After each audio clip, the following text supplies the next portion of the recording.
வணக்கம். இன்றைக்கி வந்து மீன் குழம்பு வைக்க போகிறோம். இப்போ பாருங்கள், கடையிலேருந்து இப்போ தான் மீன் வாங்கிட்டு வந்தோம். எல்லா மீனும் இதில் கலந்துருக்குது. இந்த கலந்த மீனை தான் நாங்கள் இன்றைக்கி குழம்பு வச்சு வறுக்க போகிறோம். இது வந்து பெரிய பாறை மீன். இது வந்து கிளிச்ச மீன். இது வந்து காணாங்கெளுத்தி மீன். இது வந்து சாதா பாறை மீன். இது வந்து தேங்காய் பாறை மீன். இதுதான் வந்து தலையெல்லாம் போட்டு குழம்பு வச்சுட்டு இதை வறுக்க போகிறேன். நன்றி, வணக்கம்.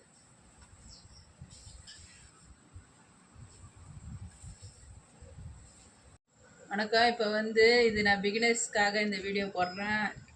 நிறைய பேர் வந்து மீன் வந்து க்ளீனிங் பண்ணுற வீடியோ போடுங்க அப்படின்னு சொல்லி கேட்டிருக்கீங்க. அதனால் நான் இப்போ போடுறேன். இது வந்து கார மீன். இந்த மீன் எப்படி ஆயணும் இது வந்துட்டு போடுறேன் நான்.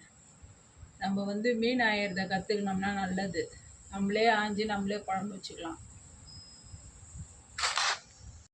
இப்போ வந்து கார மீன் ஆயிறத வந்து நான் போடுறேன் பாருங்கள். இப்போ நம்மளே ஆஞ்சோம்னா நமக்கு கொஞ்சம் உதவியாக இருக்கும். சில டைமில் நமக்கு மீன் ஆய தெரியலன்னா கஷ்டமாக இருக்குது. அதனால் பிகினர்ஸ்க்கு இந்த வீடியோ போடுறேன் நான். நம்மளே ஆஞ்சி நம்மளே குழம்பு வச்சோம்னா அது ஒரு தனி திருப்தி தான். இப்போ போடுறேன் பாருங்கள்.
பாருங்கள், இந்த மாதிரி வந்து இதெல்லாம் எடுத்துட்டேன். நல்லா இந்த பக்கத்தில் இருக்கிற முள்ளெல்லாம் பிச்சு எடுத்துட்டேன். சைடில் இருக்கிற முள் எல்லாத்தையும் பிச்சு எடுத்தாச்சு.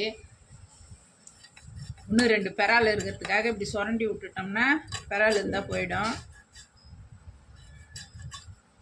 இது போட்டு நல்லா பூண்டு மிளகு அரைச்சி ஊற்றி இந்த மீனை நல்லா சாப்பிட்டோம்னா சளி பிடிச்சிருந்தா சரியாக போயிடும். இப்போ நாங்கள் சளி பிடிச்சின்னு இருக்குதுன்ட்டு தான் எங்கள் பையனுக்கு வாங்கின்னு வந்துருக்குறோம். இதை போட்டு நல்லா பூண்டு மிளகு சீரகம் அரைச்சி குழம்பு வச்சோம்னா நல்லா டேஸ்ட்டாக இருக்கும். இந்த மாதிரி வச்சு குழம்பு வச்சு சாப்பிட்லாம்.